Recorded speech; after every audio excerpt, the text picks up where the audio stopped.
This week in economics on the 24th of November 2015. We are on a Tuesday in effect. We normally do this program on the weekends. What we're trying to do, we have some new housing numbers out here, is to gauge one of the big events, the retail event that will start with Black Friday and Cyber Monday.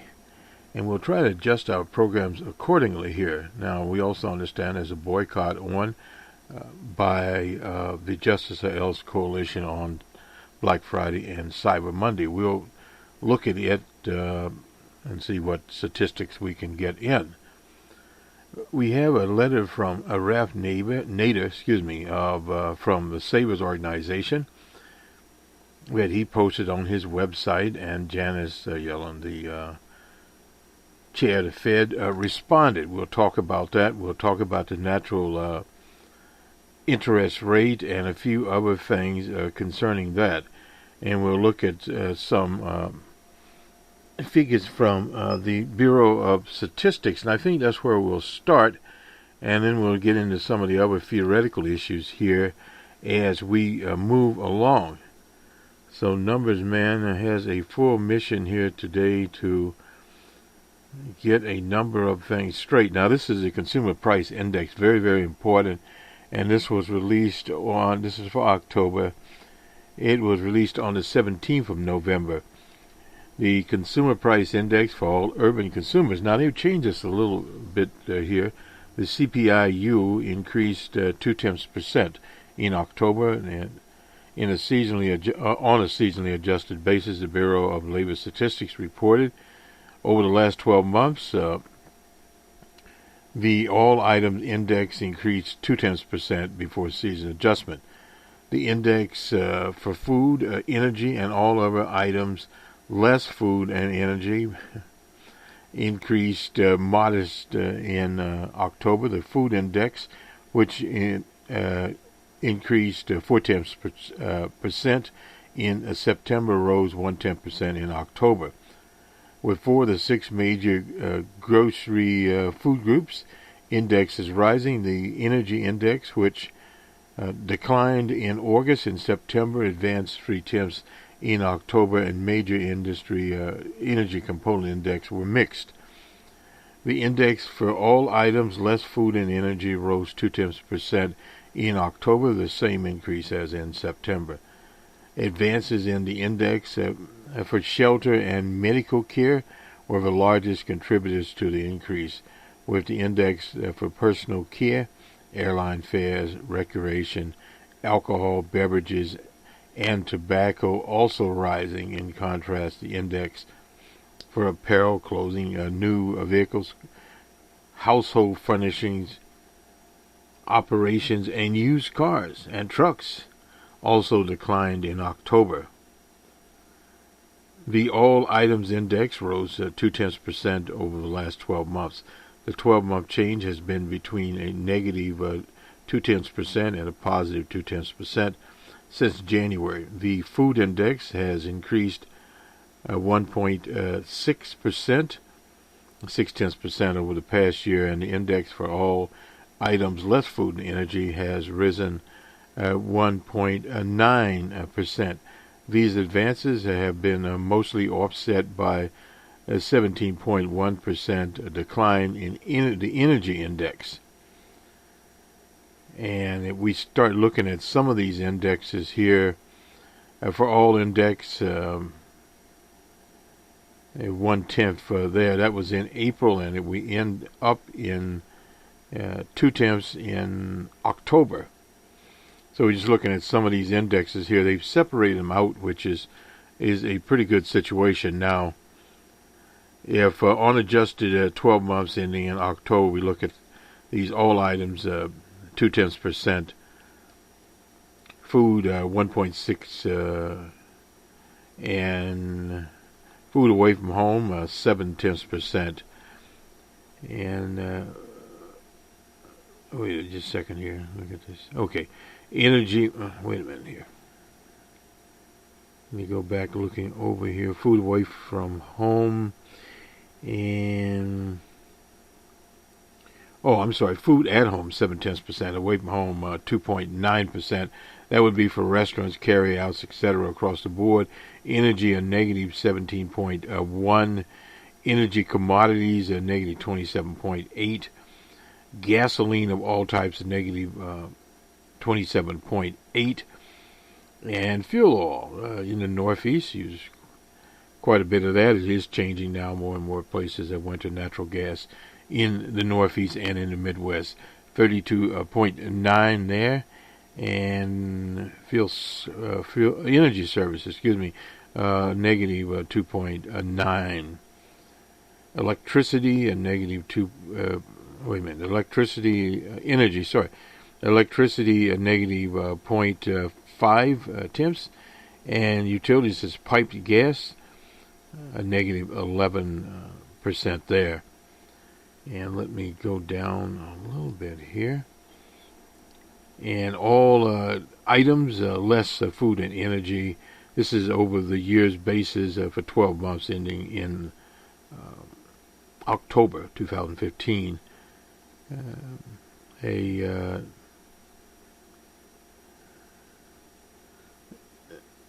negative 0.7%.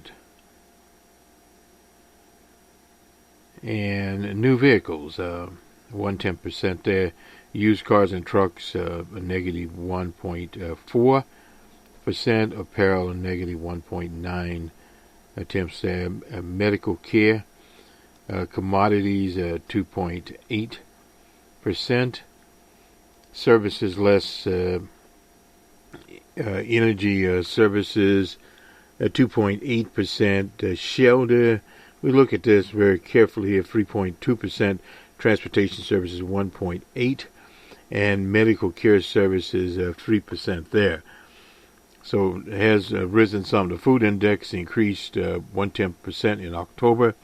It's the smallest increase since May. The index for food at home, we've already ran through that, so we won't go back again, but we were actually reading from it. Now, the consumer price index is a measurement of the average changes in prices of over time of goods and services purchased by Household Bureau of Statistics publishes the CPI for two population groups, the CPI for urban wage earners and clerical workers, that is a CPIW, which covers household wage earners and clerical workers that comprise approximately 28% of the total population. And the CPI for urban consumers, that's CPU, and the chain CPI for all urban consumers, which covers approximately 89% of the total population. So you see these two. This is a little different take, and I'm actually enthusiastic about this. This does get things in a little different perspective here. In calculating the index, price change from various items in each location are averaged together with weights, which represents a statistical way of doing it, which represents the importance in the spending of the approximate population group. We won't go into that anymore. And some sampling errors, we won't go into that. We'll put this in the show notes so you can peruse it. Enough of that, and let's go to the meat of Mr. Nader and Company. Nonetheless, Janet Yellen argues for interest rate caution in exchange with Ralph Nader. Nader's letter, we'll read it in a minute here, repeated the recent statements that central bank should only gradually raise interest rates, the Fed chair, the over-aggressive increase in rates that would undercut the economic expansion and necessitating a lasting return to low interest rates. That's what Janet Yellen had to say. Ralph Nader published his letter called The Humble Savers, and this is the other side of the coin. That people that have savings, older people, and also it affects pensioners. Low interest rates it harms that particular group. Period. And Rev Nader said, "Here, Savers America suggested that Janet Yellen should consult her husband, George Herloff, about what to do. He won a Nobel Peace Prize." So she said, "Thank you for a recent letter." She didn't respond to him. She said the fundamental solution to the problem is to foster a strong economy. Let me just go to Raf here. Here's the open letter. It's posted on his blog. We'll put to it, and we also posted on the Bostonred Facebook page, and it's on our official Numbers Man Twitter. "Dear Chairwoman Janet Yellen, we are a group of humble savers in the traditional bank savings and money market accounts who are frustrated because, like millions of other Americans over the past 6 years, we're getting zero interest rates. Zero interest. We want you to know why the Federal Reserve, funded and heavily run by the banks, is keeping interest rates so low that we receive virtually no income from our hard-earned savings, while the Fed lets the big banks borrow money for virtually no interest rates." That's the other side of the coin. "It doesn't seem fair to put the burden on your Federal Reserve monetary policies on the backs of those Americans who are at the least position to demand fair play. We are following reports of your tenacity over dramatic indecision as to when interest rates will rise. And no one thinks that when you do it, it will be more than a quarter point, 20.25. We hear the Federal Board of Governors and various regional bank presidents regularly present their view of the proper inflation and unemployment rate, and on stock market expectations that influence our calculations for keeping interest rates near zero. We've never heard any mention of us, the savers of trillions of dollars who have been forced to make do with having the banks and mutual funds essentially provide a lockbox for our money while they use it to make profits for their firms, and in the case of giant banks and large mutual funds, pay their executives exorbitant salaries." Mr. Nader makes a very good case. "We're tired of the melodrama that exploits so many people who used to rely on interest income to pay some of their essential bills. Think about the elderly among us who need to supplement their Social Security checks every month." On the 27th of October, the Wall Street Journal headlined the latest rumor and twists and turns inside the secretive Fed. Feds strive for a clear signal on rate move as 2016 approaches. The central bank hopes to better manage market expectation. We've been hearing about this for a long time. What about the perception of millions of American savers? The expectations, I'm sorry, something on my screen here. "It's also unfortunately true that we are not organized, and if we were, we would give you in Congress the proper signals. Please don't lecture us about the Fed not being political." And true indeed, the Fed is very political. When they are the captives of the financial industry led by the too-big-to-fail banks, and you are genetically political. So political, in fact, that you have been bizarrely interpreted your legal authority as to become the de facto regulator of our economy, the de facto printer of money on a huge scale. Quantitative easing is a euphemism for artificially boosting the stock market.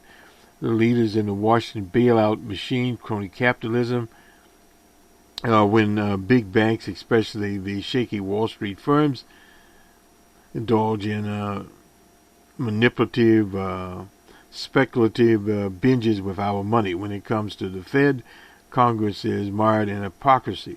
The anti-regulation, deregulation crowd on Capitol Hill shuts its mouth when it comes to the most powerful regulation of all, you and the Federal Reserve. Meanwhile, Congress goes along with our out-of-control private government Fed. Now, that's very important to explain to people that unaccountable to the national legislature, the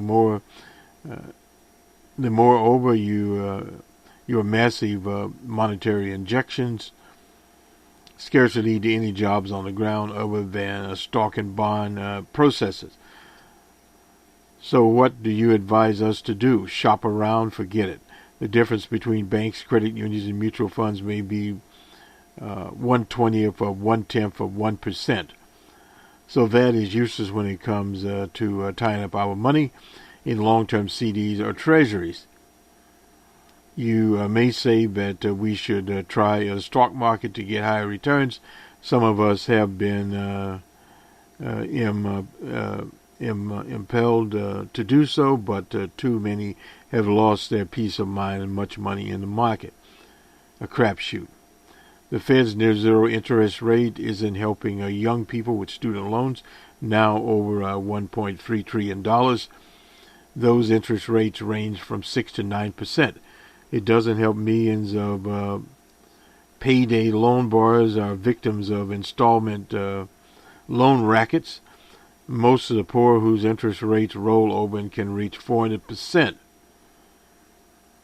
Chair Yellen, I think that you should sit down with your Nobel Prize husband, George Arkeloff, who is known to be consumer sensitive. Together, figure out what to do to tens of millions of Americans who, with more interest rates, stimulate the economy by spending towards necessities. For heaven's sakes, you are a liberal from Berkeley.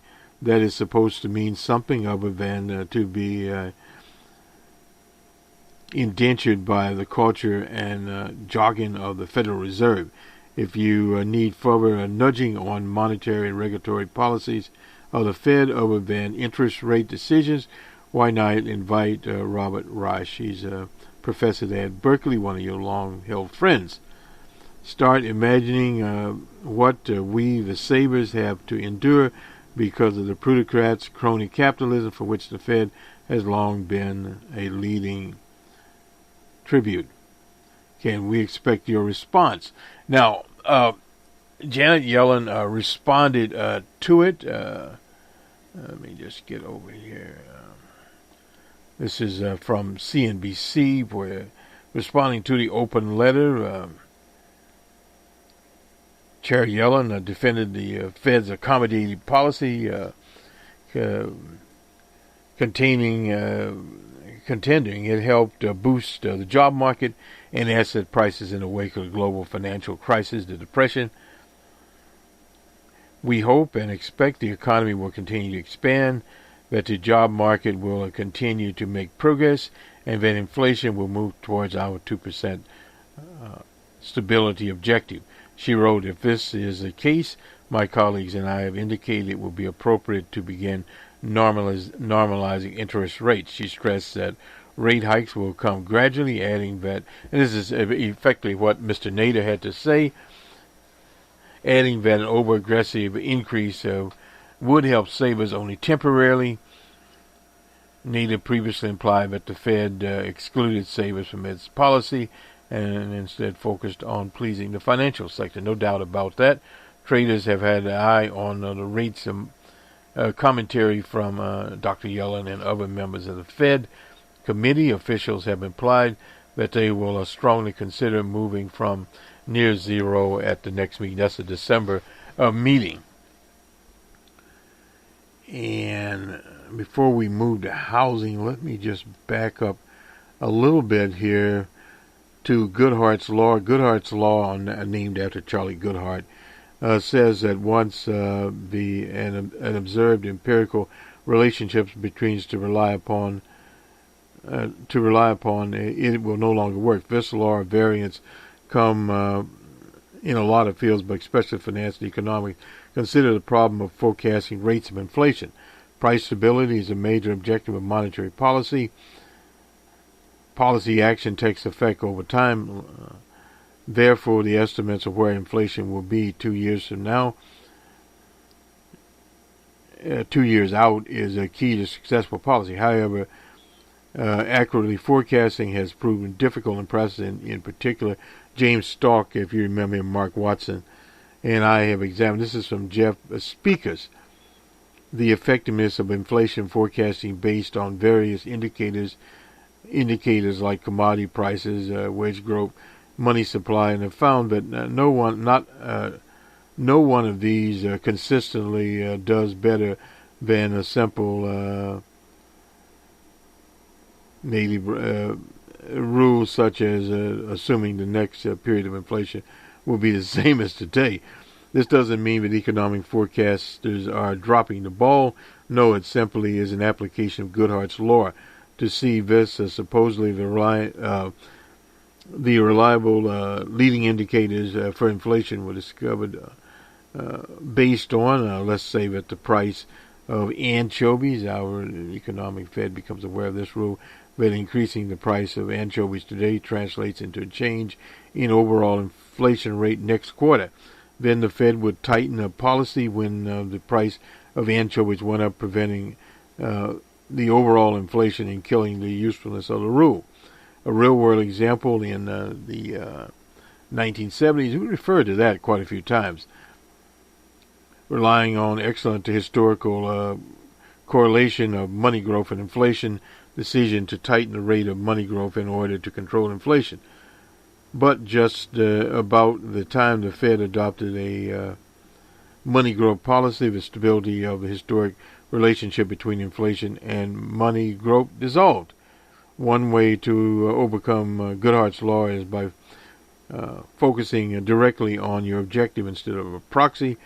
When you focus on the proxy, the assumed relationship between objective and proxy is subject to change. The proxy is subject to being gamed. A famous example of the problem was the directive issued by the USSR Central Planning, and when nail producers were rewarded based upon the weight of nails delivered, a small number of giant nails were forthcoming. Well, this is gaming the system, and I won't go long into this article, but this is by this particular fellow. Let's just move here. Information enabling a profit market. Now, we'll have a link to a paper here. When people say that insiders get to make all the money in the financial markets, we usually poo-poo such conspiracy theories. From the start, there are too many examples of insiders coming horribly on stuck and losing fortunes that to be regularly true. Secondly, there are just too many people who are insiders to the market for it to possibly, and thirdly, the general return to insiders doesn't seem to beat the market dice anyway. However, a fascinating piece, and this is what we're going to talk about just a little here, that the Federal Reserve does in fact leak price-sensitive information and does so in a manner that could lead to profits. Unfortunately, now we know about this. We have a combination. We just talked about Goodhart's law and the rules of arbitrage. To tell you this, we're not going to be true for very much longer. The basic findings of macroeconomic research has followed. Central bank not only regularly leaks sensitive information about monetary policy, but the leaks are so predictably timed that savvy investors without access to leak information can make money just by buying stocks in certain weeks. This is the bottom line from new research, and we'll look at this. I'll put it on the show notes from Anita Vissing-Jurgensen, a Danish economist, and her colleagues presented Saturday at a conference attended by central bankers from around the world.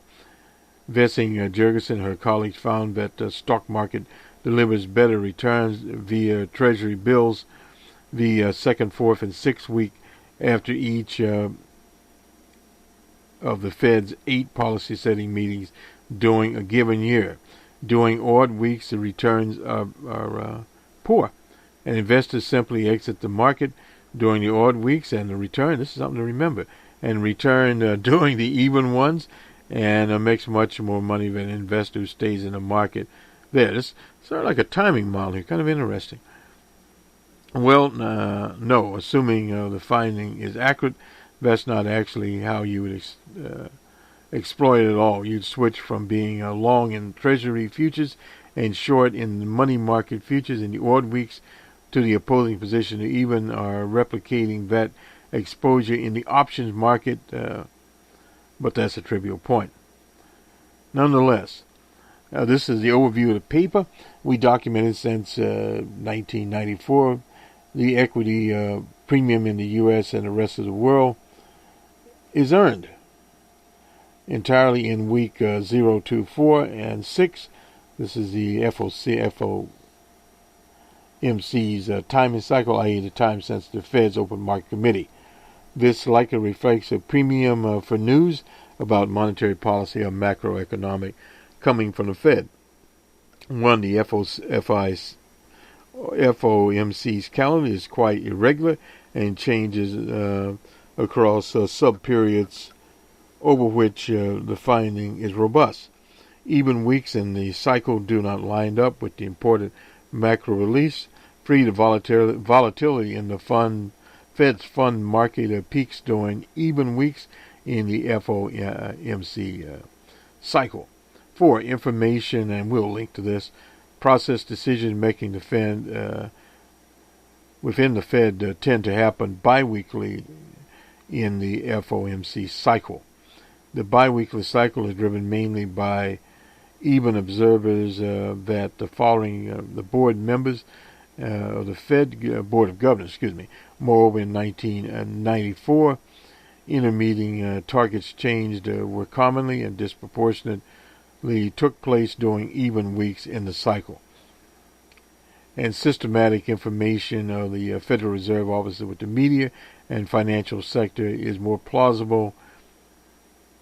Information transmission is the more plausible information transmission mechanism. Let me just finish this up here. The Fed's decision-making process is run to a predictable timetable, and when they really are saying is that the odd weeks after the meeting are when the insiders at the Fed are thinking about things, and the even weeks are when the people are talking to people about things, and talking to people is going to inform them. However, mildly about the way the thinking is going at the Fed, and what they think they found as people go around chatting to market participants. And of course, people inside the Fed are finding out how the markets might react to changes at the Fed. But it's very interesting, their very interactions also release information on how the Fed is. In social media, you'll find a little of that. It's a nice piece, according to this author, of empirical research. We've gotten some regular patterns in our data, and we'll model this. The next time we want to work out is the next thing. Is if everything we do about it, obviously is a matter of public policy. We don't really want the Fed's decision being leaked all over the place. Well, I suppose it is. This is from Tim Warstall, I suppose his name. He was writing in Forbes. So it's kind of interesting here. Anita Vissing-Jurgensen, she's at Berkeley, and she gave this at the Clausen Center. And it was stock return on FOIC cycle. And on this panel, they had John Williams there. He was at the San Francisco Fed. He gave, this was the monetary, I suppose, panel here. He gave one on the natural rate of interest. So anyway, that's out there, and I think we talked somewhere here. Well, we got the Good Hearts of Laura. Oh, let's get existing home sales. We can't leave that out. This is from the National Association of Realtors. Total existing home sales completed, single-family homes, condos, fell 3.4% to seasonally adjusted 5.36 million in October from 5.55 million in September. Despite last month's decline, sales are still 3.9% above a year ago at 5.16 million. And this is from Mr. Yu, the chief economist, said sales cooled down in October, was likely given the pullback in contract signing for the last a couple of months. New and existing house supplies have struggled to improve so far this fall, leading to few choices. I think we talked about that in the last broadcast for buyers, and no easement of the ongoing affordable concerns still prevalent in some markets. Moreover, the mixed signals of slowing economic growth and volatility in the financial markets singularly tempered demand and contributed to the decreasing pace of sales. The median existing home price here in October was $219,600, which is 5% above October of 2014, when it was 2007 there. The total housing inventory at the end of October decreased to 2.3% to 2.14 million existing homes available for sale, and is now 4.5% lower than a year ago at 2.24 million. Unsold inventory, that is a 4 to 8 month supply at current levels. Sales pace is up for 4.7 months in September. The percentage of shares of first-time buyers is 31% in October, up from 29% in September. According to Fannie Mac, the 30-year conventional fixed mortgage rate stayed below 4% for the third consecutive month, declining in October to 3.80 from 3.89% in September. A year ago, the average commitment rate was 4.4%. All cash sales were 24% of transactions in October, unchanged from September, and were down from 27% a year ago. Distressed sales, foreclosures, short sales declined to 6% in October, which is the lowest since the association began tracking in 2008 in the Depression. There were 9% last year.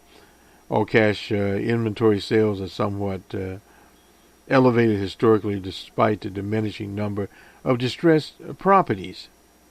Single-family sales there fell, and this is of condos, co-ops, fell 3.7% to adjusted to 4.75 million in October from 4.93 million in September.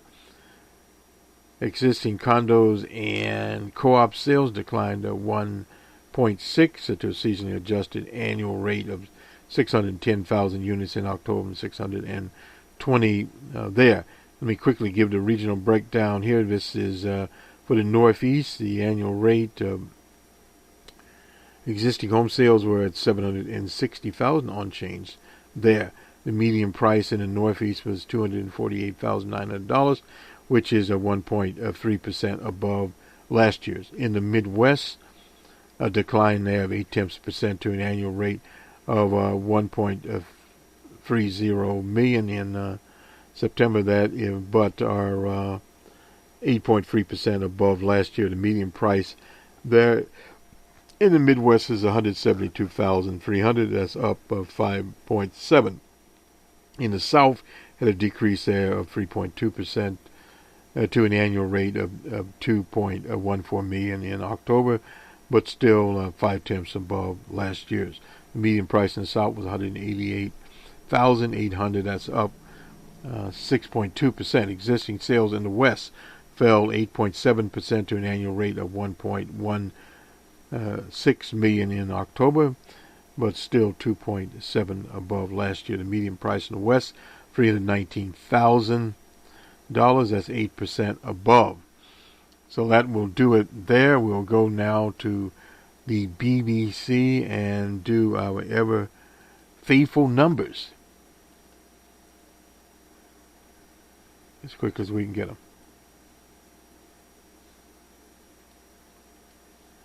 Oops. Go back here and get the market data. We'll get it in a minute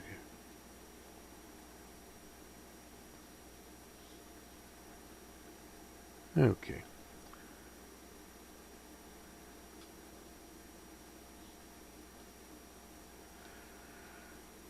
Okay, this is Monday's data, unless otherwise noted. The BBC Global 30 was down 1.62.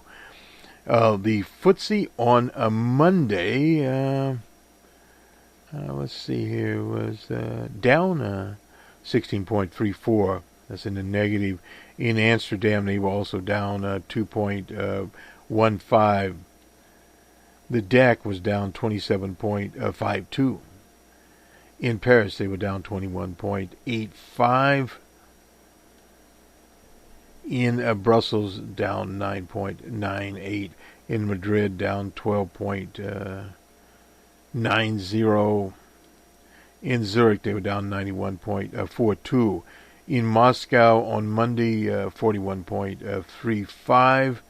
In Bombay, 13.70. In Karachi, they were down 115.69. In Lahore, down 54.03. In Colombo, 38.40. In Tehran, we have it on Monday also, they were down 128.20. In Sydney, they were also down 43.70. This is on Tuesday. And Monday, the Nikkei in Japan was down, in Tokyo I should say, was up, 16.58. The Hang Seng in Hong Kong was down to 13.08. And in Shanghai, on Monday, they were down 20.18. The Hang Seng is actually on Tuesday. Let me get that right. Little time. And Monday in New York, they were down 31.13. The Nasdaq tech laden was down 2.44. The Merc, which is a commodities market, was down 2.58 on Monday. In San Pablo, 11.39. They were in the positive range. And finally in Mexico, 115.88 in the negative. And quickly to the commodities here. Spent a little time there straightening up a few little things, but I think we got those straight. Brent crude futures were up 32 cents at $44.89. The spot was up 79 cents at $45.37. West Texas NME down 3 cents at $41.87. T.B. Perkins jumping for joy. He remembers $15 a barrel oil. For gold, on the Forex, it was down $16.80 at $1,068.35. In Dubai, they were down $9.50 on Monday at $1,067.20 there. Silver was down 31 cents at $13.98. And quickly down here to the Bloomberg. Whoops, just a second here. The Euronext Life Futures, cocoa was down $30, and Robusta coffee was up $12. The Bloomberg Commodity Index, this is all for Monday, at 81.50. It was up 0.08 on Monday. So this will do it for Numbers Man. I have a little different arrangement here, but nonetheless, we got it done. For those in business, make the rest of this week in North America. It's a short week, at least in the U.S. It's a short week in across the U.S. The Turkey Day is there. For the consumer, you'll have a lot of activity out there. On so-called Black Friday, Walmart evidently is starting their Black Friday show on Thanksgiving. They used to start it early Friday morning. So a little different situation going on there. And it was that Cyber Monday. Well, it doesn't really matter anyway. We are boycotting both of those days. For justice or else. Nonetheless, the boycotts are interesting across the American economy. Some have been successful, some have not. We shall see. Good day and have a good holiday season for those in North America. And for the rest of the world, well, you'll get the rest too.